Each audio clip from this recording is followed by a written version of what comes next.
지난주 말씀에도 생명에 관한 말씀을 언급했는데 하나님께서 우리에게 영생을 주셨습니다. 하나님께서 주신 영생, 그 생명이 우리 안에 있습니다. 그런데 그 생명의 특징은 성장하는 데 있습니다. 이 세상의 모든 살아있는 것들은, 생명이 있는 것들은 반드시 성장하게 되어 있습니다. 그러므로 우리 안에 있는 생명도 영생도 성장해야 합니다. 마태복음 13장에서 예수님은 천국 비유를 말씀합니다. 천국 비유만 모아서 마태복음 13장이 기록되어 있는데 마태는 천국이라는 표현을 씁니다. 그런데 마가나 누가는 천국이라고 말하지 않고 하나님의 나라라고 말합니다. 유대인들은 하나님을 언급하기에 어려움을 겪기 때문에 천국이라는 하늘나라라는 표현을 쓰지만 이방인들을 향해서 복음이 전해지는 마가복음과 누가복음은 하나님 나라라고 그렇게 이름을 붙여서 기록을 합니다. 그런데 요한복음에는 천국이 나타나지 않습니다. 또 하나님의 나라라는 표현도 사용되지 않습니다. 그렇다면 천국은 없는 것인가? 하나님의 나라는 없는 것인가? 왜 요한은 천국이라는 말, 하나님의 나라라는 말을 사용하지 않는가? 대신 요한은 영생이라는 말을 사용합니다. 그러니까 천국이라고 하는 것은 공관복음서에서도 분명히 드러나는데, 천국이라고 하는 것은 우리가 죽어서 가는 곳이 천국이 아닙니다.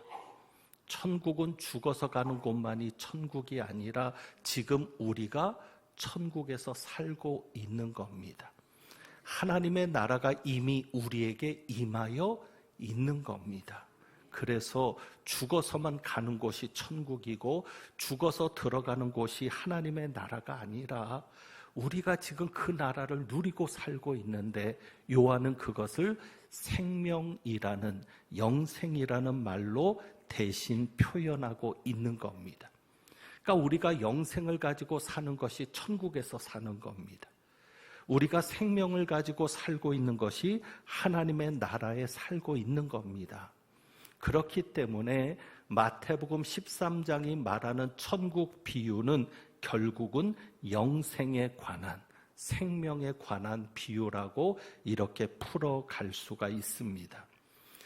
그 생명의 관점에서, 영생의 관점에서 마태복음 13장을 보면 눈이 열려질 것입니다. 그 중에 대표적으로 하나의 비유를 소개하면 겨자씨 비유를 소개할 수 있습니다. 마태복음 13장 31절에서 예수님이 겨자씨 비유를 말씀하시는데, 천국은 마치 한 사람이 자기 밭에 갖다 심은 겨자씨 한 알 같다라고 말씀합니다. 천국을 겨자씨 한 알에 비유하는데 천국은 마치 한 사람이 자기 밭에 가져다 심어 놓은 겨자씨 한 알 같으니 하면서 겨자씨의 특징은 모든 씨보다 작은 것이라고 말씀합니다. 겨자씨는 모든 씨보다 작은 것인데, 그런데 그 겨자씨 속에는 무엇이 있죠? 생명이 있는 겁니다. 하나님의 나라는 생명입니다. 영생입니다. 그래서 그 생명이 있기 때문에 자란 후에는 풀보다 커서 나무가 된다고 말씀합니다.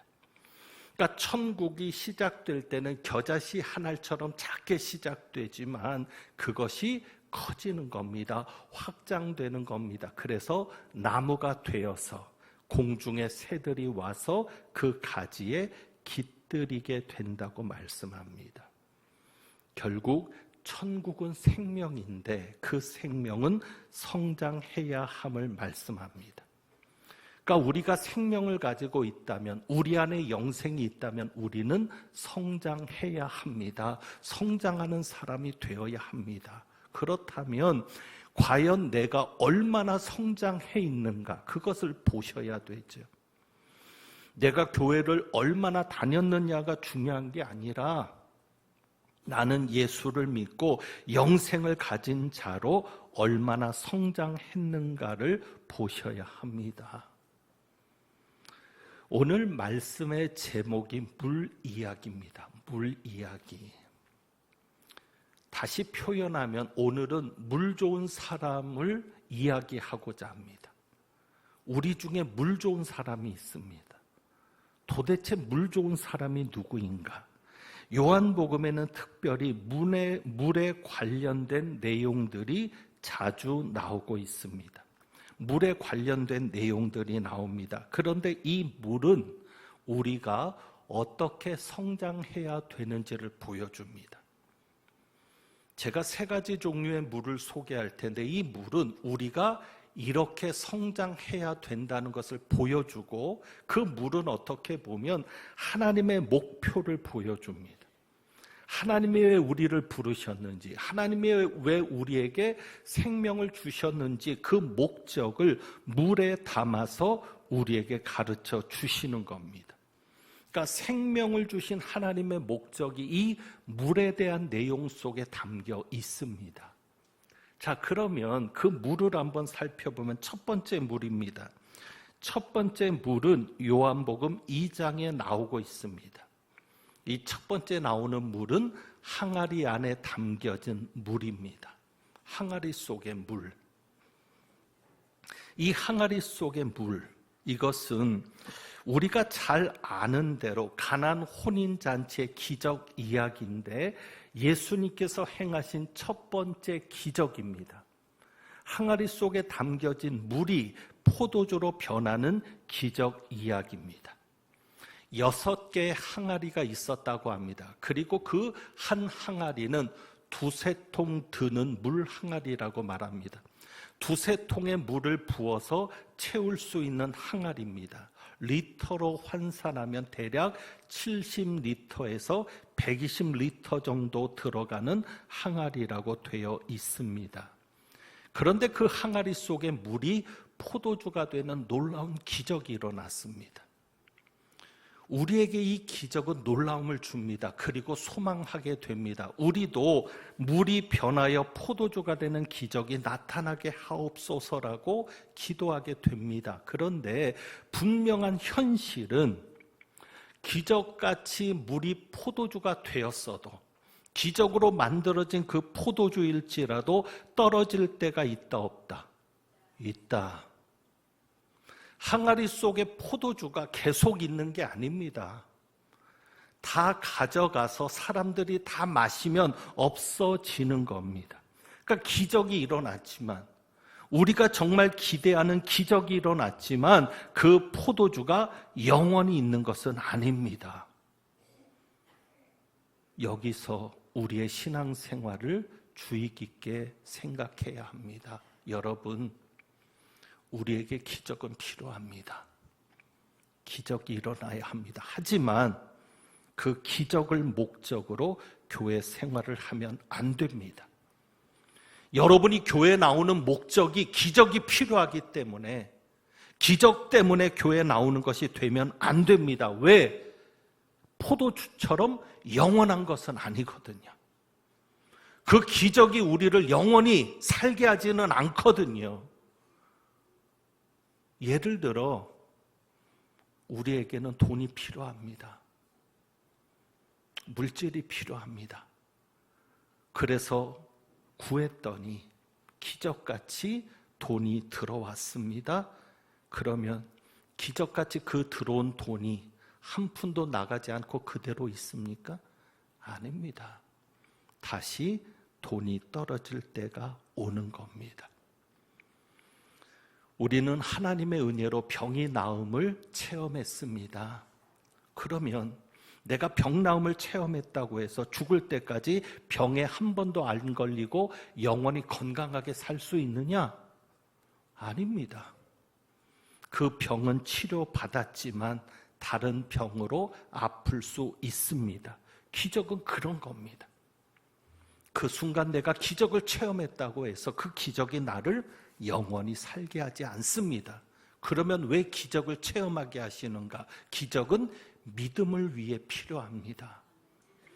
하나님이 기적을 경험하게 하시는 것은 믿음 때문입니다. 누구를 믿게 하기 위해서? 예수를 믿게 하기 위해서.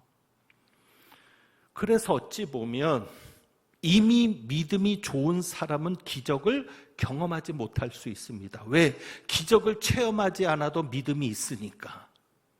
그래서 믿음이 좀 약한 사람들, 기적을 통해서라도 예수를 믿게 해야 될 사람들에게는 쉽게 기적이 경험되지만, 기도하는 대로 응답이 일어나고 역사가 일어나지만, 이미 믿음이 좋은 사람은 굳이 기적이 아니어도 예수를 믿기 때문에 기적이 일어나지 않을 수도 있습니다. 정리하면 예수님을 믿게 하기 위해서 기적이 필요합니다. 예수님을 믿는 믿음이 중요합니다. 그래서 우리는 항아리 속의 물에서 이제 두 번째 물의 단계로 나가야 합니다. 두 번째 물은 요한복음 4장입니다. 요한복음 4장 14절을 봅니다. 요한복음 4장 14절, 여기에 두 번째 물이 나옵니다. 요한복음 4장은 예수님과 사마리아 여인이 대화를 하는 내용을 기록하고 있습니다. 우물에 물을 길러온 사마리아 여인에게 예수님께서 생수에 대한 말씀을 하십니다. 14절입니다. 내가 주는 물을 마시는 자는 영원히 목마르지 아니하리니 내가 주는 물은 그 속에서 영생하도록 솟아나는 샘물이 되리라. 우리가 가져야 될 것이 무엇이에요? 영생하도록 솟아나는 샘물을 가져야 합니다. 그 샘물은 어디에 있습니까? 그 속에서, 우리 속에 있는 겁니다. 생명을 가진 자는, 영생을 가진 자는 누구나 그 속에 무엇이 있어요? 영생하도록 솟아나는 샘물이 있는 겁니다. 항아리 속의 물은 다 떨어질 때가 있지만, 그러나 우리 속에 주어진 영생하도록 솟아나는 샘물은 떨어지지 않습니다. 왜? 샘물이니까. 샘물의 특징이 뭐예요? 계속해서 밑에서 공급되는 것이 샘물의 특징이거든요. 그러니까 이 영생을 가진 자여야 목마르지 않는 삶을 살아가는 겁니다. 갈증 없는 삶을 살아갈 수 있는 겁니다. 이 영생하도록 솟아나는 샘물과 운물물을 비교할 수 있습니다. 사람들은 각자 자기 운물에서 물을 기르며 살아갑니다. 각자 자기의 두레박이 있습니다. 그게 기술입니다. 능력입니다. 사람들은 자기 노력을 가지고 자기의 운물에서 물을 깃습니다. 그것이 사람이 살아가는 방식입니다. 그러므로 사람들은 구원을 위해서 노력합니다. 어떻게 하면 내가 구원을 받을까? 여러 가지 노력을 해봅니다. 그리고 갈증을 해소하기 위해서 노력을 합니다. 더 안 좋게 말하면 욕망을 해소하기 위해서 노력을 합니다. 사람이 어떻게든지 구원에 이르려고 하고 어떻게든지 내 욕망을 해소하면서 목마름을 해소하고 노력해 보지만 13절의 결론은 뭐예요? 예수님께서 말씀하시죠. 이 물을 마시는 자마다 다시 목마르려니와. 결론은 뭐예요? 다시 목마른 것이죠. 영원히 목마르지 않는 것은 없습니다. 이것은 세상이 주는 것이 그렇습니다. 사람들은 세상에서 주는 것을 얻으려고 두레박을 가지고 자기의 노력을 다해서 물을 길어보지만, 그래서 그것으로 해소받은 것 같지만 다시 목마르게 되는 것이죠. 하지만 우리에게는 영원히 목마르지 않는 영생이 필요한 겁니다. 우리 속에서 영생하도록 솟아나는 샘물, 그리고 영원히 목마르지 않게 하는 그 샘물이 우리에게는 필요합니다. 여러분에게 이 샘물이 있는가를 보셔야 합니다. 과연 내 속에 영원히 목마르지 않게 하는 영생하도록 솟아나는 샘물이 나에게 있는가? 그 샘물은 어떻게 해야 돼요? 10절입니다. 예수님께서 말씀하시죠. 네가 만일 하나님의 선물과 또 내게 물을 달라는 이가 누구인 줄 알았더라면 내가 그에게 구하였을 것이요 그가 생수를 내게 주었으리라. 이 생수, 영생하도록 솟아나는 샘물을 얻는 방법은 뭐예요? 예수님에게 구하는 겁니다.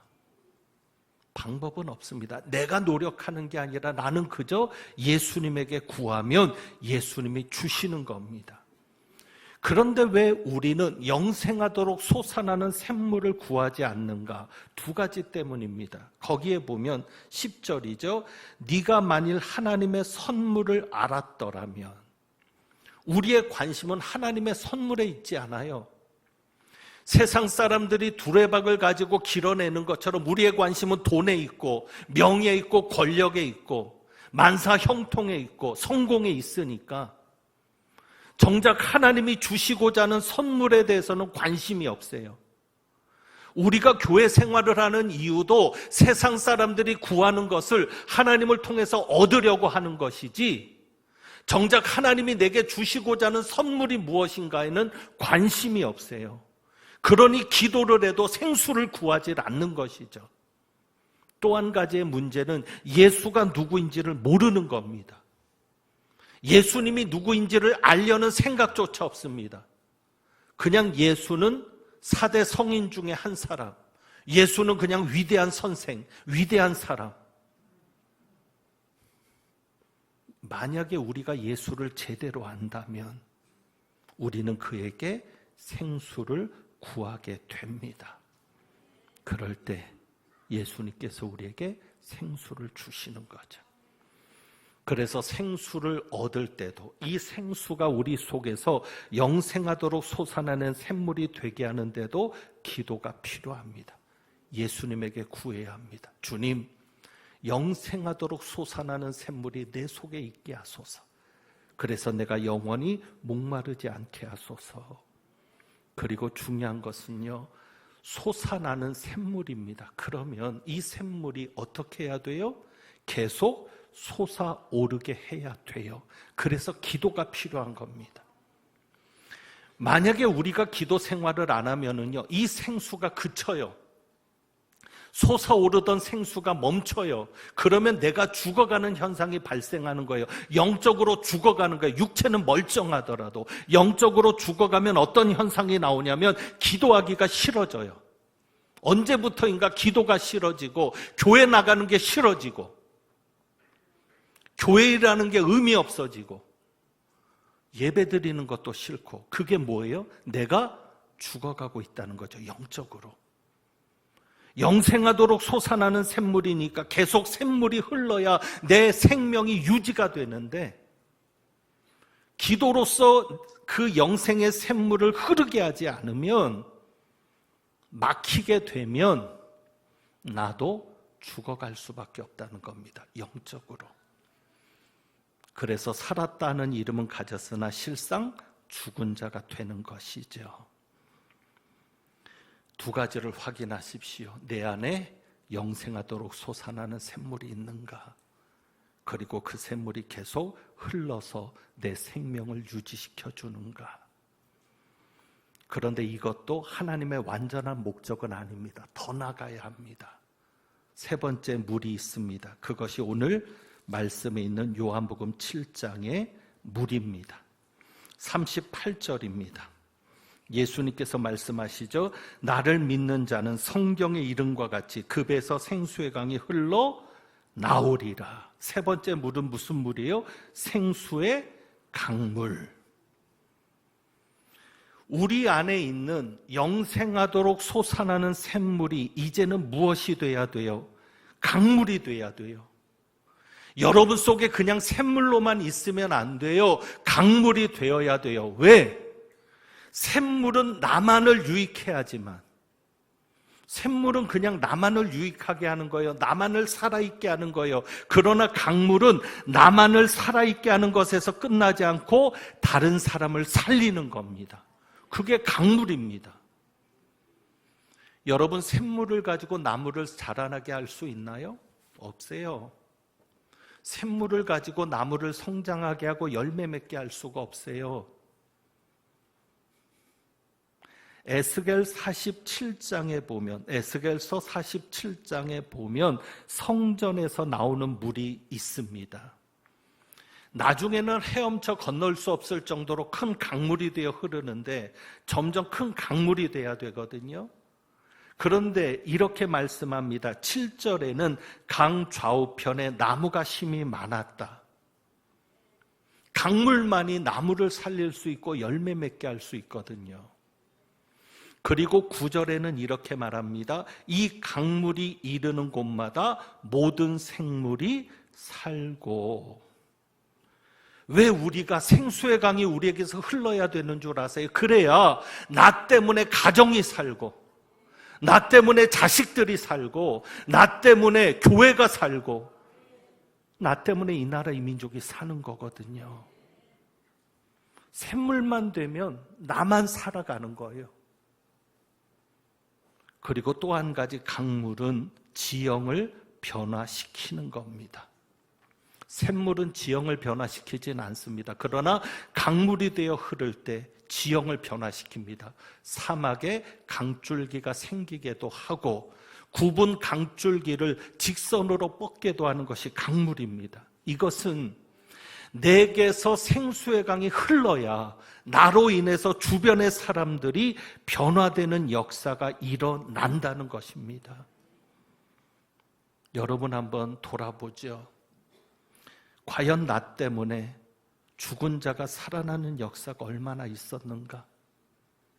구원의 역사가 얼마나 일어났는가? 나 때문에 전도는 되었는가? 만약에 그렇지 않다면 그냥 나는 나 하나 살리는, 영생하도록 솟아나는 샘물에 머물러 있는 겁니다. 이제는 강물이 되어 흐르게 해야 되는데 과연 나 때문에 변화된 사람은 있는가? 나 때문에 아내가 변했는가? 나 때문에 남편이 변했는가? 나 때문에 자식들에게 변화가 일어났는가? 내가 강물이 되면 주변의 지형을 변화시키는 겁니다. 그런데 이 생수의 강은 예수님께서 뭐라고 말씀하세요? 39절에 이는 그를 믿는 자들이 받을 성령을 가리켜 말씀하신 것이라.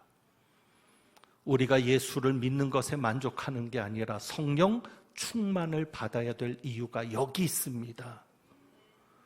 우리가 예수 사랑 찬양을 할 때 그런 가사가 나오죠. 내 마음속에 넘쳐. 이게 생수의 강이거든요.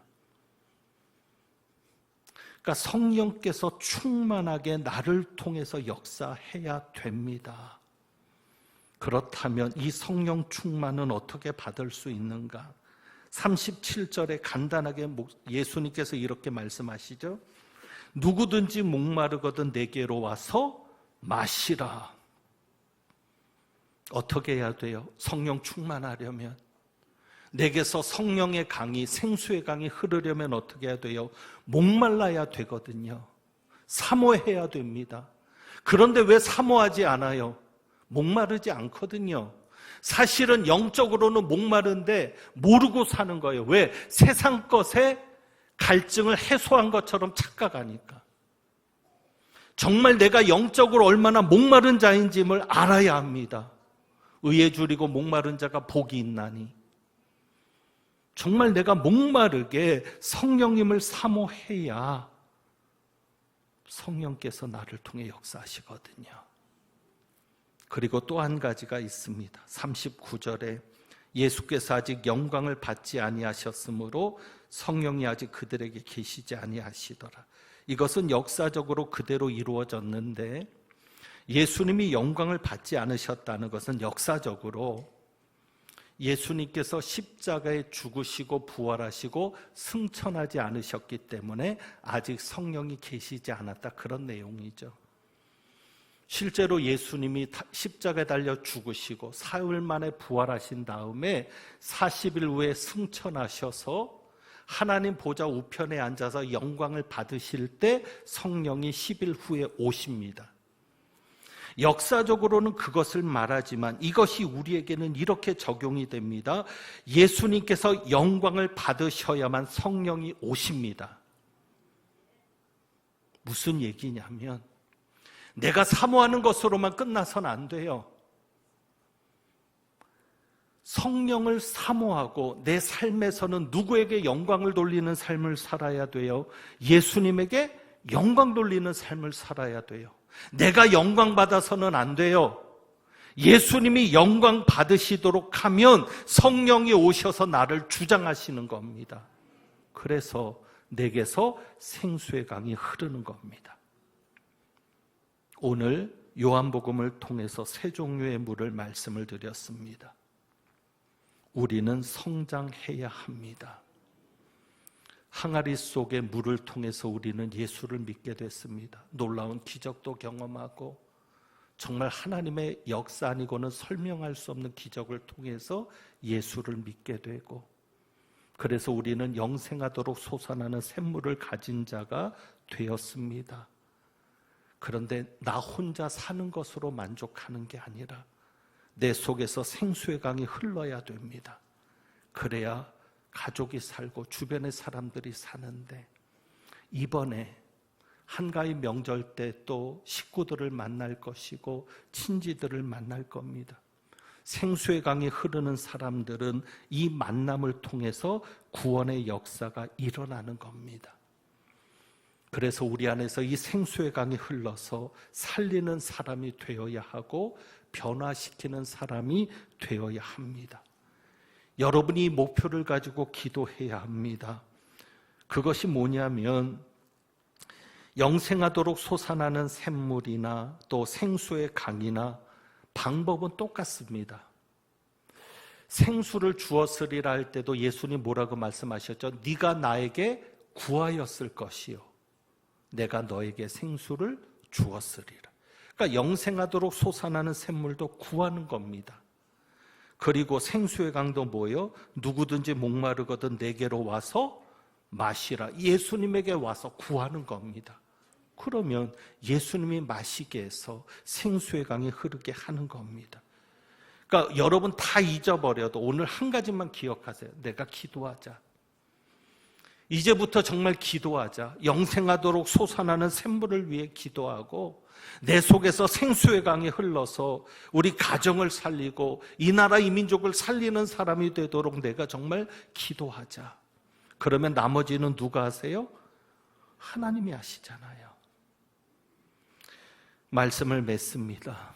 영생을 얻은 것에 만족하지 마시고 생수가 강이 되어서 여러분을 통해서 흐르게 하시기를 주님의 이름으로 축복합니다. 그래서 오늘 우리가 이 찬양을 드려봅니다.